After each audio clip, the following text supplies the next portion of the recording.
Kalau saya tangkap dari beliau, Bentar. beliau jawabnya Saya tidak dijadikan Anda ngomong, bukan pasar di sini. Saya berdiskusi dengan dia bertanya, bukan dengan Anda. Ini kebiasaan ini. Kebiasaan yang dekat dengan kekuasaan, yang suka-suka nyeletok ya. Dari Sinarmas, BTS. Ya. Kan karakternya ini orang-orang yang biasa dekat dengan orang-orang yang berkuasa, yang menjajah. Karena sudah, kan dia sudah punya, dia kan sudah dapat dong. Ya, karena Punya masing-masing itu kan. Yang saya lihat begini loh Pak Ketua. Bentar ya. Anda jangan nyelonong-nyelonong ya. Kalau Anda saya keluarin. Ya, mohon maaf Pak. Ya. Ya Pak Beni. Kalau enggak, bentar juga Anda juga begitu. Kalau mau ngomong ke saya, Ya Pak. Maaf Pak. jangan ada suka-suka.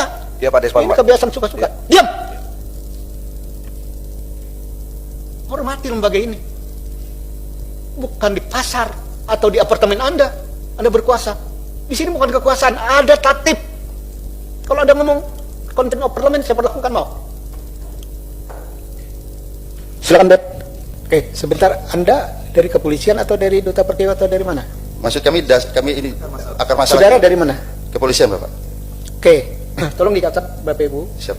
Ya. Seolah-olah beliau ini adalah pemilik apartemen di tengah-tengah berada. Yang harus diingat adalah ada apa dengan lembaga kepolisian yang seperti ini? Ya. Ini bukan tupoksi undang-undang dan bukan tupoksi komisi kepolisian.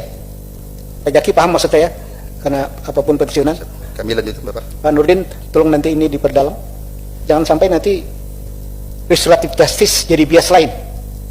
Karena ini bukan tupoksi kepolisian. Saya cuma ingatkan Bapak Ibu anggota Komisi 3, ya, niatnya mungkin benar, gitu loh. Tapi ini melampaui Undang-Undang Nomor 2 dan tupoksi kepolisian. Ya, ini catatan. Siap. Saya harus ingatkan ini. Jangan sampai nanti seolah-olah Anda jadi juru bicara Duta Pertiwi atau pemilik apartemen karena saya tidak paham. Tapi dalam konteks yang Anda jelaskan, ya, ada nggak yang kersinggungan dengan persoalan tupoksi kepolisian? Misalnya dari sengketa ini ada pidananya nggak? Nah, Anda jelaskan di situ. Kalau nggak ada, saya pikir cukup. Siap. Nanti kami Kalau nggak ada, Siap. ya, Nanti kami, ada nggak pidananya yang melibatkan itu kepolisian bisa terlibat di sini, walaupun punya niat baik untuk ikut menyelesaikan. Siap. Tapi kalau tidak ada urusan pidananya, polisi tidak usah ikut campur. Siap. Ya, tinggal keamanannya. Bagaimana Pak Kapolda nanti mengatur dengan yang lain-lain. Kalau ini nanti tugas kepolisian nambah Pak. Siap. Berarti kita rubah juga Undang-Undang Nomor 2, ya. Berarti kita rubah juga Undang-Undang Nomor 2 agar kita perluas bahwa kepolisian bisa melakukan A, B, C seperti yang Anda paparkan hari ini. Siap. Terus Pak, saya tidak paham ini. Tapi saya ingin jangan sampai polisi dalam rangka pelaksanaan Kaptipmas itu ada statement tentang state terrorism. Anda paham artinya state terrorism? Paham nggak? Kalau kami Pak, kami tidak melihat itu sebagai state terrorism Pak. Ya itu. Karena Kalau pihak Anda Kapolda, yang Anda usulkan pasti tidak ngomong tentang state terrorism. sorry maaf Pak, saya tidak mewakili PT Duta Pertiwi Pak. Saya sebagai warga biasa gitu, dan kami Oh ya, melihat saya bahwa tidak izinkan Anda untuk ngomong. Oh ya udah, terima Ya. kasih Pak. Saya pikir dari Duta Pertiwi. Dari cerita awal sampai saat ini, nampaknya Duta Pertiwi ini mau memonopoli. Kemudian nanti mungkin BTS yang lagi masalah ini. Ya. Kalau bisa diusut juga ini. Nah, ya, Duta Pertiwi. Ini Duta Pertiwi ada hubungannya dengan Sinarmas ini. Ya. Wah, parah ini. Ini monopoli di mana-mana. Yang kedua apa? Isu utama itu adalah Polda Metro Jaya membackup Duta Pertiwi untuk sewenang-wenang kepada para penghuni. Itu kan laporan Pak Saurip tadi.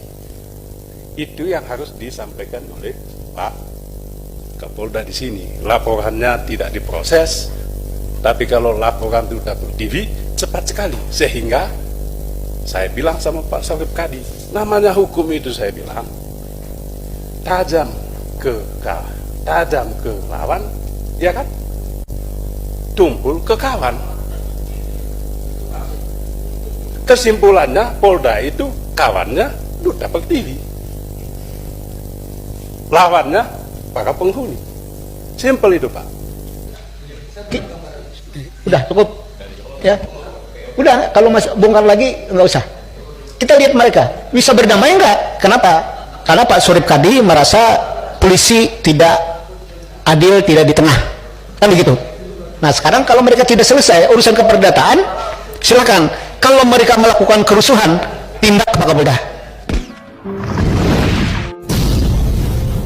Pengelola Pamjaya, memangnya Pamjaya penyalur? Pengelolaan saya itu Etra sama Palija.